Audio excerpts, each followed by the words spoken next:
It's street. When you think about urban wear, which is skateboarding brands, which is called streetwear, it's all from the hood.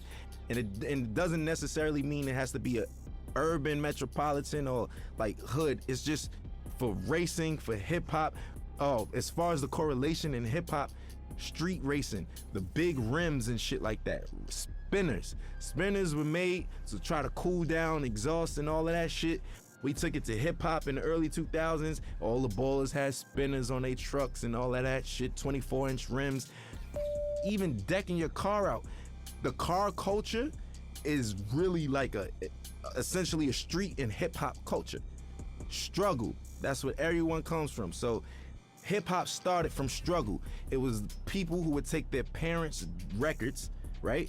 And they knew that in the beginning of this record is 10 seconds that the drum is just looping.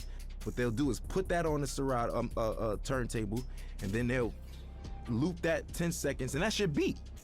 Then they'll take another record, put it on the other side of the turntable, and that gives you your percussions and your hi-hats. And then they just take a microphone and rap. Hip hop was, the foundation is built off sampling initially, like essentially. And that's the whole, that's what we do. So I think everything that goes into it, I think the struggle speaks out the best. And we all know that. It's the struggle. Everybody who wasn't like born with a silver spoon in their mouth, even those born with a silver spoon in their mouth, they always feel a need to show that they're worthy, that they need to show their parents, man, I'm not just no hedge fund baby. Like I got this. I know rich billionaire, born billionaire who own multi-million-dollar businesses by themselves, and it's not no Trump thing where the dad gave him only a $10 million loan. Like what the, you know what I'm saying? It's like people who do it themselves. And I think that even if you have a silver spoon, just keep going, because if you stop, bro, you can't afford to stop. No one can afford to stop, because if you stop, it's over. And that's the truth. And for lack of better words, in the most simplest terms, if you stop, it's over. We all share the same thing, which is struggle. And for anybody struggling, I just want some words of encouragement. ASAP, meaning always strive and prosper. It's not what you think. It's not as soon as possible, but we took a positive riff on and put a spin on something that meant quickly. But for us, it's everything but fast. It actually has more of a positive perspective. And it was some form of encouragement that promoted prosperity and ambition amongst the young brothers. There's a lot of people where I come from who have a lot of capabilities and different backgrounds, but we never really exercise those tools or anything like that because we so stuck in our situations or trying to live up to a facade that was, put in front of us that we got to live up to and other people's expectations. I think always strive to prosper is just creating your own path for your own destiny, but not going rogue and not giving up. It's always about the encouragement. I think the message for striving is easy. It's because it's so easy to give up. It's so easy to give up. You could give up, you could start doing, you could give up and you could just stay at home or, give up all aspirations. You could give up on life, you could give up on your friends, yourself, your family. I think prosperity is just what we all want in the long end and what we hope for. And that's what we work towards. Because I think this phrase and this crew is supposed to show you that if you strive, you shall prosper. Everybody has some type of support. So, I don't think that it's wise to try to take on everything as an individual by yourself, but you don't necessarily need a crew. It just worked out for me. We formed this brotherhood and this brothership because we don't have that where we from. Every time there's always an organization of guys from the urban community getting together, we labeled as a gang or some type of terrorist party or something like that. We just wanted to do something positive. We're not saints, but at the same time, we're not cold-blooded sinners, and it's really all about just getting your dreams out there, man. And I think that I'm an advocate for that. I advocate for that. I think I'm a catalyst for change. I think I'm a catalyst for, striving and prospering and doing it how you want to do it your way, because everything about me is unorthodox, man. My style, the way I talk and everything, but I mean, it works. And I just want to encourage people to be them, whatever that may mean. And whatever your goal is set to be, to try to accomplish that. That's the purpose of it. And I think that's the pursuit of happiness in life. People don't get to know that I'm human just like them. I go through struggles just like them. I go through frustrations and everything.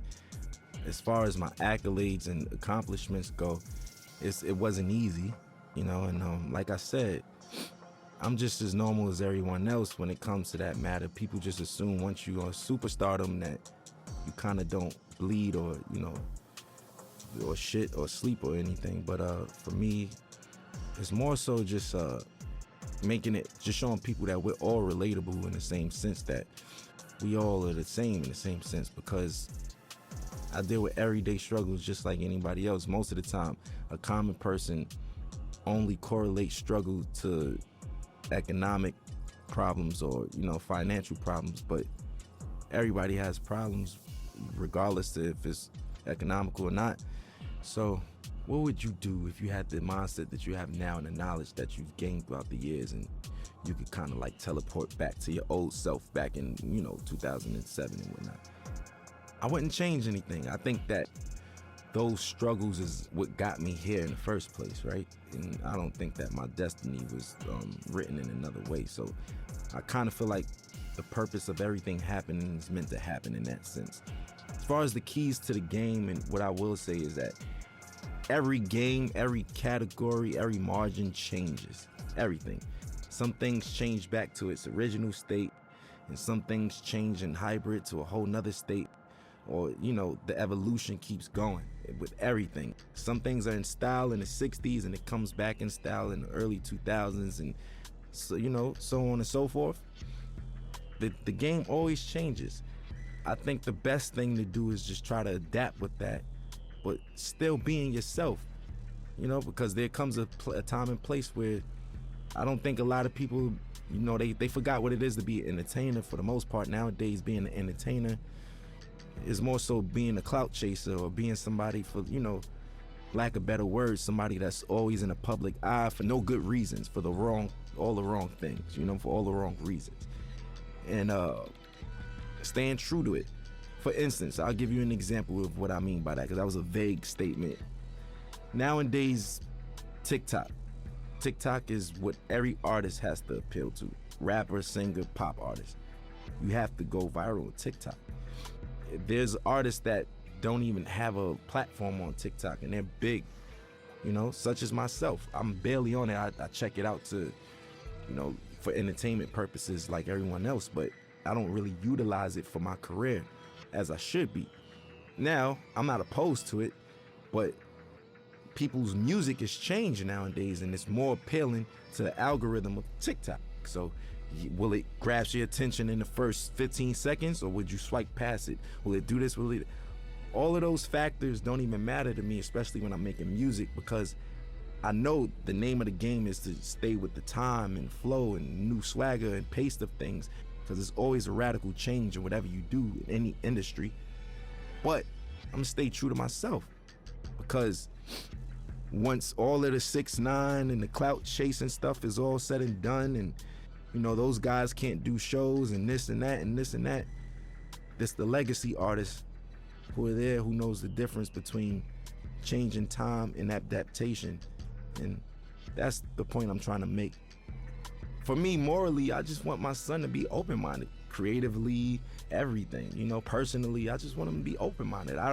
Nobody wants a bad seed, right? So we all pray for the same thing. I just want to have a normal child that expresses himself through his art or artistically, and, you know, something like his dad in that matter. You know, I want him to be free, man. Like, I don't want him to discriminate against people, prejudice, none of that shit, you know? None of that bullshit, man.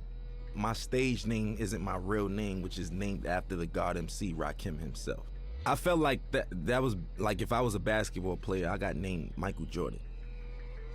You know, that's like somebody in this day and age being named Jay-Z or Kanye, like, you know? Like, that's what that's equivalent to. I felt those shoes were so big to fulfill. I felt like I needed to earn my right to even call myself that. I just, me personally, internally, I felt that way. And I got his okay. And, you know, my nickname I got from Mos Def, Pretty Flacco. His is Pretty Flacco Bay. That's why yeah. So I get all my names from like rappers and stuff. And as long as I get the green light, I run with it, and I just try to make them proud within my legacy and lineage. Like, I just want to do the right thing and knock down doors that they never did and accomplish things that they never thought that they could do. Because whoever comes after me got to do it bigger and better, you know? And that's all I want to do, is just make sure that we line it up for long legacy in this genre, man. We still strong. Going on 40 years, man. We still here. I want to make everybody proud, you know? That's just me. I'm eager to do that. I want to make everyone proud, honestly. You know, and even you guys, just being able to say, I worked with that guy. You know what? I respect his shit. I like his shit. I'm proud of that kid. Like, I with him. That's what I want. That's what I'm in it for. That's what I do it for. You know what I'm saying? And that's never going to change. I'm never going to be too egotistical to say, oh, you know, I'm richer than the rappers I was named after, and I did this and that, and I don't give a, you know, that's just whatever.